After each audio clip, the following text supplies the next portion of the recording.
नमस्कार, myself Pavandeep from government NM college Hanumangarh. आज हम स्टार्ट कर रहे हैं ऑपरेटिंग सिस्टम का नेक्स्ट टॉपिक, जिसका नाम है सिस्टम कॉल्स। सिस्टम कॉल्स क्या होते हैं? अब हमारा सिस्टम क्या होता है? कंप्यूटर सिस्टम, जिसे हम कोई भी प्रोग्राम चलाते हैं, एग्जीक्यूट करवाते हैं, इनपुट देते हैं। और ये कनेक्टेड किससे होता है? सीपीयू के थ्रू, क्योंकि बिना सीपीयू तो हम सिस्टम को नहीं चला सकते। मतलब कोई भी हम इंस्ट्रक्शन दे रहे हैं तो वो कहाँ पे सबसे पहले एलोकेट होती है? मेमोरी में। मेमोरी कहाँ होती है? हमारे सीपीयू में। जो भी हमारे स्टोरेज डिवाइसेस हैं, काम प्रोसेसिंग का, स्टोरिंग का, कंट्रोलिंग का, वो कहाँ होता है? सीपीयू में। सिर्फ उसको एग्जीक्यूट करने का काम कहाँ होता है? हमारे मॉनिटर पे। अब इन दोनों का इंटरकनेक्ट करवाते हैं हम सिस्टम में। सिंपली अब जो हम ऑपरेटिंग सिस्टम की बात करें तो यूनिक्स और लिनक्स, इनमें मेनली क्या यूज होते हैं? Shell and colonel. शेल क्या होता है? जो भी हमारे सिंपल सॉफ्टवेयर होते हैं जो हम मॉनिटर में यूज़ करते हैं, सिंपल जो भी हमारे सॉफ्टवेयर्स हैं, C++ या कोई भी, वैसे ही शेल कोडिंग होती है, कमांड्स होती हैं जो हम सॉफ्टवेयर की तरह कंप्यूटर में यूज़ करते हैं। और जो भी हमारे CPU का काम होता है, प्रोसेसिंग का, मेमोरी का, कंट्रोल यूनिट का, वो कौन हैंडल करता है? कर्नल। तो ये दोनों आपस में इंटरमीडिएटर की तरह यूज होते हैं। मतलब दोनों एक दूसरे से कनेक्शन बनवा के और काम को इनपुट से आउटपुट, स्टार्ट टू एंड वाली प्रोसेस करते हैं। हमने इंस्ट्रक्शन दे दी, फिर उसकी आउटपुट हमें मिल गई, बट काम कौन करेगा यहाँ? Simply shell and kernel. तो अगर इसकी डेफिनेशन की बात करें तो कंप्यूटिंग में सिस्टम कॉल्स एक ऐसा प्रोग्रामेटिक तरीका है जिसके थ्रू हम क्या करते हैं? कोई भी प्रोग्राम होता है, कंप्यूटर प्रोग्राम, उसको ऑपरेट कर सकते हैं। उसकी कर्नल से सर्विस जो हमें प्रोवाइड होती है उसको वो एक तरह से रिक्वेस्ट करता है उसको एग्जीक्यूट करने की। ओवरऑल मैं कहूँ तो सिस्टम कॉल ऐसा तरीका है जिसके थ्रू हम ऑपरेटिंग सिस्टम को हैंडल कर पाते हैं, मतलब ऑपरेटिंग सिस्टम चला पाते हैं, क्योंकि उस सिस्टम कॉल करेगा तभी उसको एग्जीक्यूट करेगा।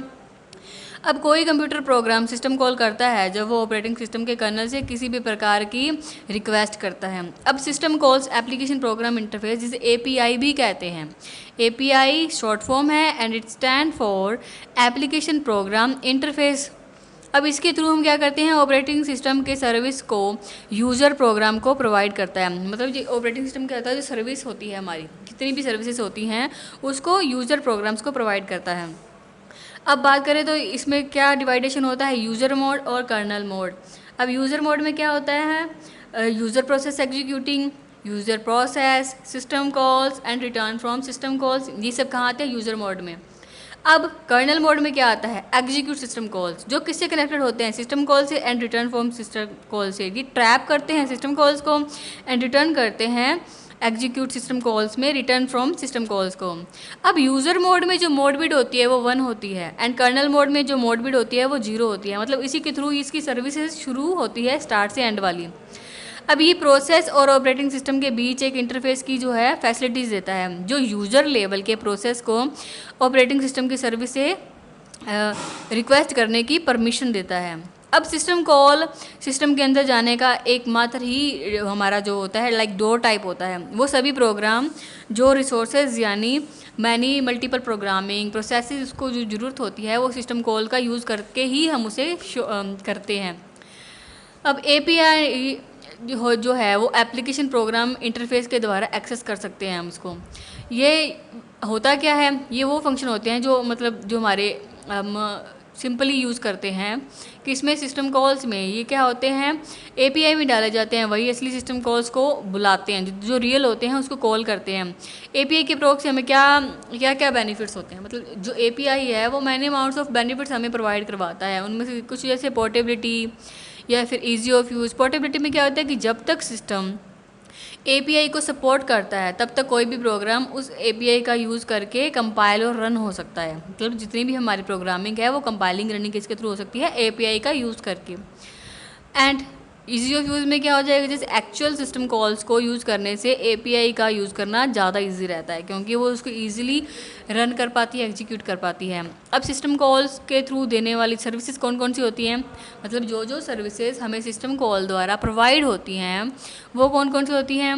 लाइक प्रोसेस का बनना और मेन मेमोरी का जो होता है उसको एलोकेट करना, फाइल एक्सेस, डायरेक्टरी और फाइल सिस्टम मैनेजमेंट। मतलब जितना भी हमारा डेटा का काम होता है, large amount of data, small amount of data, जो भी हमारी फाइल्स होती हैं, डायरेक्टरीज होती हैं, वो क्या होती हैं? डेटा होती हैं, डेटा बेस हमारा।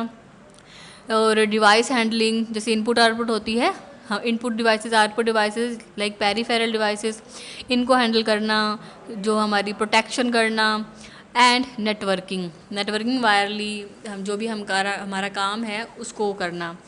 अब सिस्टम कॉल्स के टाइप्स की बात करें तो जैसे process control, file management, device उसको हैंडल करना, मैसेज पासिंग, शेयरिंग मेमोरी, ये सब क्या होते हैं, इसके टाइप होते हैं। प्रोसेस कंट्रोल में क्या होता है, जैसे जो भी हमारी प्रोसेसिंग है, क्रिएट, टर्मिनेट, अबॉर्ट और फ्री मेमोरी, जो सब इसके कंट्रोलिंग में होते हैं कि हम उसे फ्री करना है, कुछ क्रिएट करना है, बंद करना है मतलब टर्मिनेट करना है, अबॉर्ट मतलब हमारी प्रोसेस ख़त्म नहीं हुई, हमने उसे पहले ही बंद कर दी तो उसको क्या कहते हैं, अबॉर्ट। ये एंड करना है मतलब ख़त्म होने के बाद एंड करके फिर से हमें कहाँ जाना है, स्टार्ट पोजीशन पे। फाइल मैनेजमेंट में क्या होता है, क्रिएट करना, क्लोज करना, डिलीट करना, read file, write file, open file, ये सब किस में आ जाते हैं, फाइल मैनेजमेंट में। सिंपली हम जो भी जैसे MS वर्ड में काम करते हैं, नोटपैड में काम करते हैं, तो उसमें जो सिंपल फाइल वाले ऑप्शन होते हैं वही मैनेजमेंट कहाँ होती है, सिस्टम कॉल में।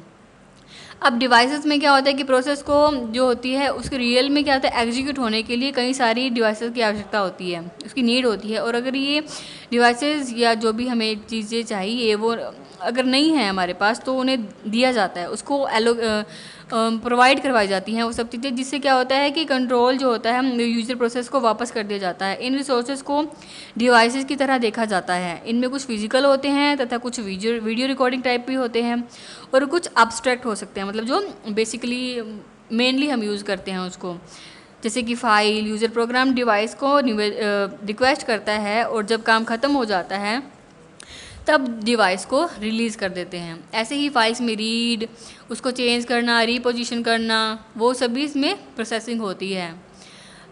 जैसे और देखा जाए तो इसकी मैसेज पासिंग मॉडल में क्या होता है कि जो एक कॉमन मेल बॉक्स का यूज़ करके प्रोसेसर के बीच में मैसेज पास करता है, ये भी सिस्टम कॉल्स का ही एक पार्ट है। और शेयर्ड मेमोरी जो को एक फिक्स सिस्टम कॉल्स का यूज़ करके दूसरे प्रोसेस के मेमोरी को क्रिएट या एक्सेस कर पाता है। अब इसके एग्जांपल्स की बात करें तो सिस्टम कॉल्स के एग्जांपल्स में क्या क्या आ जाता है, जैसे window, process control, file manipulation, device manipulation, information maintenance, communication, ये सब क्या होते हैं, इसके एग्जांपल्स हैं सिस्टम कॉल्स के कि हम क्या क्या यूज़ करते हैं विंडो में और यूनिक्स में जैसे भी होता है। अब प्रोसेस कंट्रोल में क्या होता है, जैसे create process, exit process, wait for single object, exit wait, as a functioning type इसे हम यूज़ करते हैं। कमांड क्या हो जाएंगी इसकी, 4K, एग्जिट और वेट। और एंड फाइल मैनिपुलेशन में क्या होगा, create file, read file, write file, close handle. Functioning में क्या आ जाएंगे, open, read, right, close. Device manipulation में क्या आ जाएगा, set console mode, read console, right console. और फंक्शनिंग में क्या आ जाएगा, रीड और राइट, मतलब डिवाइस में जो भी हम क्या करते हैं, रीड करते हैं या राइट करते हैं इनपुट और आउटपुट से। अब इंफॉर्मेशन मेंटेनेंस में क्या आ जाएगा, get current, process ID, set timer. अब ये इसमें क्या आ जाता है, अलार्म, स्लीप, ये सब इसके फंक्शनिंग में आ जाते हैं। अब कम्युनिकेशन में क्या आ जाता है, create pipe, create file mapping, map view files. अब इसमें क्या आ जाएगा, पाइप, फंक्शनिंग में पाइप या MAP, मैप टाइप, ये सब इसमें क्या आ जाएगा, इसके एग्जाम्पल में आ जाएंगे। अब सिस्टम कॉल के पैरामीटर्स की बात करें तो ऑपरेटिंग सिस्टम में पैरामीटर पास करने के 3 मेथड होते हैं।